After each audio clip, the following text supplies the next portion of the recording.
ঈদ উদযাপনে বিনোদন কেন্দ্রগুলোতে ভিড় বাড়ছে। এ বিষয়ে জানাতে চট্টগ্রাম এবং লক্ষ্মীপুর থেকে জানাবেন আমাদের সহকর্মী। শুরুতেই চট্টগ্রাম থেকে যুক্ত হচ্ছেন সহকর্মী অনুপম শীল।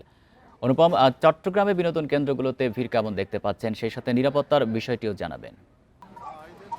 আসলে সময় গড়ানোর সাথে সাথে বিনোদন কেন্দ্রগুলোতে ভিড় বাড়ছে। আমরা এখন চট্টগ্রামের পতেঙ্গা সমুদ্র সৈকতে আছি এবং আপনি ইতিমধ্যে দেখতে পাচ্ছেন যে নগরীর বিভিন্ন প্রান্ত থেকে এবং নগরীর বাইরে থেকে সাধারণ মানুষজন ঈদের এই আনন্দ উপভোগ করার জন্য, আনন্দ ভাগাভাগি করার জন্য এই সমুদ্র সৈকত এলাকায় এসে হাজির হতে শুরু করেছেন এবং সময় যত বাড়ছে তত এখানে ভিড় বাড়ছে। এবং আমরা এছাড়াও এই পতেঙ্গা সমুদ্র সৈকত ছাড়াও চিড়িয়াখানা, ফয়েজ লেক, সিআরবি এবং লিংক রোড এলাকায় সেখানেও কিন্তু আস্তে আস্তে মানুষের ভিড় বাড়তে দেখছি।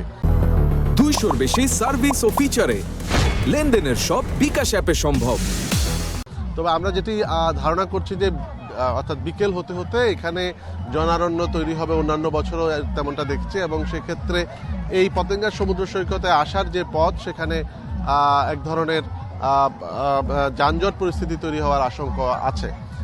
এখানে মূলত সবাই এই সমুদ্রের দৃশ্য উপভোগ করার পাশাপাশি এখানে স্পিড বোটে করে চড়ার একটি ব্যবস্থা আছে, পাশাপাশি ঘোড়ায় চড়ার ব্যবস্থা আছে। বিভিন্ন বাচ্চাদের জন্য বিভিন্ন রাইড, এখানে অস্থায়ী রাইড চালু করা হয়েছে, নাগরদোলা, সাম্পান, এই ধরনের রাইড এখানে চালু করা হয়েছে।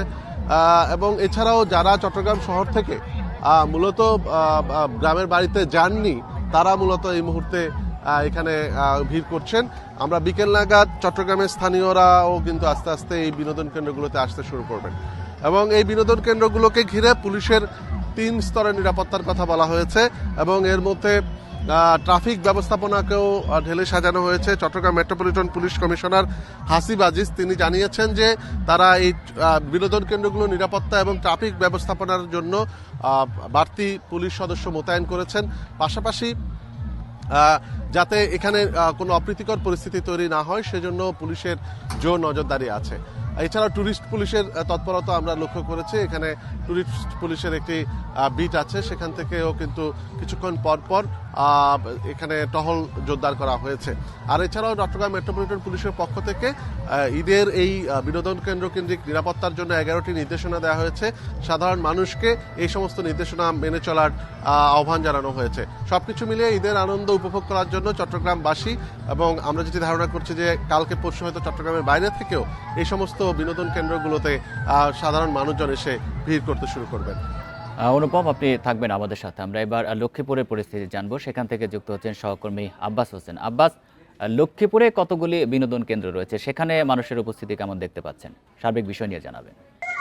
আসলে কিন্তু আজকে সকাল থেকে আমরা দেখেছি যখন ঈদ উল ফিতর শুরু হয় তখন থেকে গড়ি গড়ি বৃষ্টি ছিল।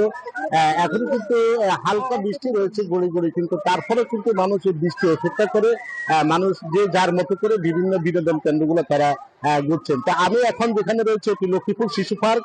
এই পার্কে আমরা দেখেছি এখন নানা বয়সী মানুষ, যে শিশুরা এবং তার বাবা মার সাথে তারা কিন্তু এখানে এসেছেন এবং তারা আনন্দ যে বাগাবাগি সেটি তারা করছেন এবং তারা উৎসব মুখের পরিবেশে আমরা দেখেছি যে এই শিশু পার্কে কিন্তু উচ্চ পড়া ভিড় রয়েছে। আমরা এখানে কয়েকজন দর্শনার্থীর সাথে কথা বলেছি, তারা বলছেন যে আসলে যে ভাগাভাগি করার জন্য, আনন্দ ভাগাভাগি করার জন্য তারা পরিবার পরিজন নিয়ে তারা এসেছেন এবং তারা সেখানে আনন্দ উপভোগ করছেন। এর বাইরে আমরা যেটা রয়েছে যে রামগতির যে আলোকবাজার বইবান রয়েছে এবং মজুদ চৌধুরীঘাট যে রয়েছে এবং দালাল বাজার খসাদিঘির সহ জেলা জুড়ে কিন্তু আমরা এক ধরনের উৎসব মুখর পরিবেশে দেখেছি যে আজকের যে